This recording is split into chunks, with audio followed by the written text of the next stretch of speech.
नमस्कार। चुनावी कवरेज के बीच अभी मैं सासाराम नगर निगम के वार्ड संख्या 3 में पड़ने वाले कठडिहरी गांव में पहुंच चुका हूं।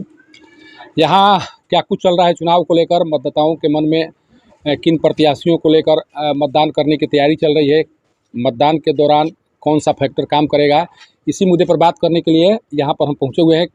यह गाँव काफ़ी हॉट सीट के रूप में माना जा रहा है। इस गाँव से वार्ड परिषद सदस्य पद के लिए 4 व्यक्ति नामांकन किए हैं और उसके बाद से ये माना जा रहा है कि यहाँ पर कांटे की लड़ाई है। यहाँ पर जो वरीय नेता हैं जितेंद्र नटराज जी, उनके द्वारा भी नामांकन किया गया है और 3 अन्य प्रत्याशी इसी गांव से हैं जिनके द्वारा अपना नामजदगी का पर्चा भरा गया है। इस तरह के जो प्रत्याशी सामने आए हैं, उन प्रत्याशियों के प्रति लोगों के मन में क्या चल रहा है, हम एक बुजुर्ग हैं, पहले इन्हीं से शुरू करते हैं। बाबा, गांव में हम जिस गांव में आए हुए हैं, उस गांव में अभी तक का विकास की स्थिति क्या है? इसकी स्थिति ठीक चल रही है। यहाँ सब कुछ ठीक ठाक है, पहले से काम हुआ है? ना ही पहले से ठीक तो नहीं है, लेकिन अभी तो ठीक चल रहा है। गली वगैरह ठीक है, जल वगैरह का भी दिक्कत है। अब तो मान लीजिए 1 साल से यहाँ विकास नहीं हुआ है। अब ये शहरी क्षेत्र में आ गया है। पहले ग्रामीण क्षेत्र में ये गाँव था, लेकिन अब शहरी क्षेत्र में आ गया है। चुनाव होने वाले हैं, चुनाव में आप क्या सोच रहे हैं? कैसे प्रत्याशियों को चुनाव जिताने की तैयारी आप किए हुए हैं? हम लोगों का यही शौक है कि जो योग्य हैं उन्हीं को जिता करके और अपना सेवा लिया जाए। जितेंद्र जी हमारे सेवा के योग्य हैं। जितेंद्र जी सेवा के योग्य हैं। आप तो नाम ही रख दे रहे हैं कि जितेंद्र जी को, माने जितेंद्र जी को वोट करना है। आप तो खुले तौर पर कर रहे हैं। को करना भी है या हम लोग का लालसा भी है कि आ जाए तो सेवा हम लोगों का पूर्ण होगा। लगता है कि जितेंद्र जी अगर जीत जाते हैं तो अब यहाँ पर विकास के काम होंगे, लग रहा है। इसके काम होगा। और 3 और प्रत्याशी यहाँ खड़ा है, उनकी क्या स्थिति है? उनकी स्थिति पर भरोसा नहीं है। आपको भरोसा नहीं है? जी नहीं। देखिए, जब किसी प्रत्याशी पर मतदाताओं का भरोसा ही न हो तो सोचिए कि उनके द्वारा विकास कैसे किया जाएगा और उनकी नैया कैसे पार लगेगी, ये सोचा जा सकता है। जिस तरह से खुले तौर पर ये कह रहे हैं, उनके अंदर में संकोच भी नहीं है। ये बाकायदा नाम रख कर बता रहे हैं कि हमें किसे वोट करना है। आप भी हैं, आप भी बुजुर्ग मतदाता हैं। कितने लोगों को मतदान कर चुके हैं, कितने लोगों के लिए कितने लोगों को जिता चुके होंगे? इस बार क्या तैयारी है? जितेंद्र के हमनियों की तैयारी बा। जितेंद्र नटराज की तैयारी कर चुके हैं आप लोग? ऐसा क्या है उनमें? सब लोग जिनसे पूछा जा रहा है जितेंद्र नटराज जितने, क्या है ऐसा उनका में खूबी बा, कुछ काम करे के योग्य बा। योग्यता है उनमें? हाँ, योग्यता बा। लग रहा है कि अगर जीत जाएंगे तो क्षेत्र में विकास होगा। हाँ। आप मान लीजिए वोट करेंगे उनके लिए, और लोगों से क्या अपील करेंगे जो मान लीजिए क्षेत्र में, जिस क्षेत्र में वो चुनाव लड़ रहे हैं उसमें और मतदाता हैं, उनके लिए क्या अपील करेंगे?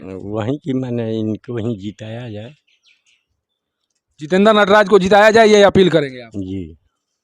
सोचिए कि इस गांव के लिए जितेंद्र नटराज कितना मायने रखते हैं।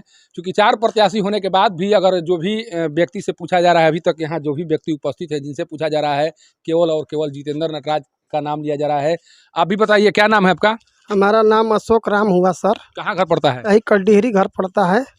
आपके यहाँ चुनाव हो रहे हैं, 4 प्रत्याशी मैदान में उतर चुके हैं। किस तरह की तैयारी है आपके द्वारा? सर देखिए, हम लोग जो है तैयारी, जो हमारे क्षेत्र में जो विकास और अच्छा पढ़ा लिखा इंसान होंगे जो विकास के कार्य करेंगे, हम लोग उन्हीं का मतलब वोट देकर जिताएंगे। जिससे अभी हमारे प्रत्याशी जितेंद्र नटराज जी हैं, हम लोग चाह रहे हैं कि हम लोग का वार्ड सदस्य वही बने। हम लोग उन्हीं के ऊपर भरोसा जताए हुए हैं। आखिर भरोसा का कारण क्या है, क्या लग रहा है? देखिए क्या है कि सर वो जो है एक कार्यरत आदमी है, कार्य करने में बहुत मतलब एथी है उनको, बहुत मतलब जो है जो काम करेंगे। हम लोग का विकास के काम जो है, हम लोग का विकास चाहिए। विकास जो है हम लोग का सासाराम चाहे नगर से लेकर आएंगे और यहाँ पर विकास का कार्य करेंगे। सासाराम से जो भी वहाँ से योजनाएं बनेगी नगर निगम में, उसको धरातल पर उतारेंगे, ये कहना है इनका। जितेंद्र नटराज ही ऐसा कर सकते हैं। लगातार देखिए कुछ और लोग हैं। बाबा, नाम बता दीजिए। हमारा नाम कमलेश कुमार दुबे है। कहाँ घर पड़ता है? Ward number 3 कटडिहरी। कटडिहरी में अभी चुनाव का जो माहौल चल रहा है वो क्या है? माहौल किस तरह से करवट ले रहा है? किधर झुकान है कि किसको वोट करने की तैयारी चल रही है?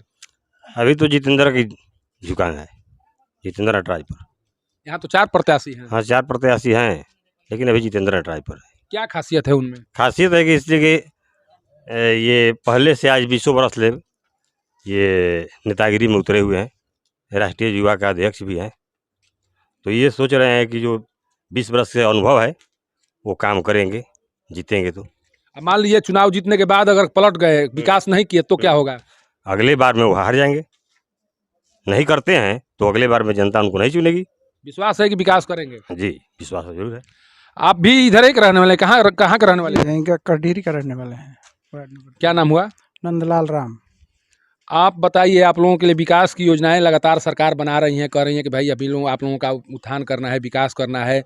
आज़ादी के 75 साल गुजर गए, क्या कुछ विकास हुआ? और अब विकास की किस तरह से आप लोग तैयारी कर रहे हैं? कैसे प्रत्याशी को जिताना है कि हमारा विकास होगा? क्या कुछ मन में चल रहा है? मन में यही चल रहा है हम लोग को भी कि जितेंद्र नटराज को माने हम लोग को जिताना है किसी हालत में। किसी हालत में मतलब क्या? लोग से क्या क्या कहेंगे कि भाई ये जितेंद्र नटराज कैसे हैं, क्या है? हाँ, उनके लिए माने ये अच्छी तरह से हम लोग को माने जानकारी है और विश्वसनीय आदमी है और हम लोग के लिए माने हर तरह से माने वो ठीक लग रहा है। विकास के लिए काम कर सकते हैं। जी जी, कर सकते हैं। देखिए, कोई एक व्यक्ति किसी के पक्ष में अगर कोई बात कहता है तो माना जा सकता है कि वह उसके पक्ष में इसलिए कर रहा है कि उसे प्रभावित हो, लेकिन किसी गांव में अगर 10 आदमी या 20 आदमी या उससे ज़्यादा आदमी किसी के पक्ष में अगर बात करे तो माना जाएगा कि उस व्यक्ति की छवि उस गांव के लिए काफ़ी अच्छी है। और ये छवि बता रही है कि कहीं ना कहीं जितेंद्र नटराज के द्वारा अभी तक सामाजिक कार्य के तौर पर बहुत कुछ किया गया होगा। देखिए, कुछ और लोग हैं, देखिए बाबा हैं, इनसे भी जान लेते हैं, चूँकि बुजुर्ग मतदाता हैं। बाबा, क्या नाम है? हमारे श्री भगवान दुबे। आपके गांव में लोग प्रचार करने आ रहे हैं, आपके यहाँ चुनाव होने वाला है, पता है ना? हाँ, प्रचार करने वाले जो भी आ रहे हैं उनसे क्या कह रहे हैं कि किस तरह से काम करना है, क्या कुछ बता रहे हैं उनको? वो लोग अभी कह रहे हैं कि हम काम करेंगे, हमको दीजिए। सभी जो लोग आ रहे हैं वो करेंगे, हम काम करेंगे। आपको विश्वास हो रहा है? अब क्या जाने काम करेंगे कि नहीं करेंगे, क्या पता है, जीतने के बाद में पता चलेगा। आपके गांव से भी पता चला कि 4 लोग खड़े हैं इस चुनाव में, पता है आपको? हाँ, पता है। 4 लोगों के जानते हैं कौन कौन यहाँ पर चुनाव लड़ रहे हैं, पता है आपको कौन कौन है? हाँ, 2 हरजन में हैं, 2 नट में हैं। तो उसमें से आपको चयन करना हो तो किसे चयन करेंगे? अभी हम कैसे बता देंगे, अभी उनका पहचान पत्र मिलवे नहीं किया तो हम कैसे बता। गांव के तो रहने वाले हैं, उनको तो जानते हैं तो अभी हम कैसे बताएंगे, अभी क्लियर हम कर दें अभी ने। अभी क्लियर कर दे। देखिए, अभी अपने मतदान को ये गुप्त रख रहे हैं। गुप्त मतदान करा ही जाता है और किया जाता है, उसको बढ़ावा देने के लिए सरकार भी कोशिश करती है कि गुप्त मतदान हो। लेकिन जो खुले तौर पर अगर किसी का सपोर्ट कर रहे हैं तो उनको कहने में कोई गुरेज नहीं है। अगर उनके कार्य से प्रभावित हैं, यहाँ पर जितने लोग दिखाई पड़ रहे हैं इनमें से अधिक लोग जितेंद्र नटराज के जो कार्य हैं या उनकी जो छवि है उससे प्रभावित है और लगातार न केवल अपना वोट देने की बात कर रहे हैं बल्कि लोगों से अपील कर रहे हैं कि आप भी इनको जिताएं और एक बार मौका दें। जो छवि उनकी है उस छवि के आधार पर विकास तो होंगे ही, एक सौहार्द का वातावरण बनेगा इस वार्ड में और उसके बदौलत जो विकास की गंगा बहेगी वो देखने लायक होगी। कटडिहरी गांव से पब्लिक न्यूज़ के लिए सत्येंद्र चौबे की रिपोर्ट।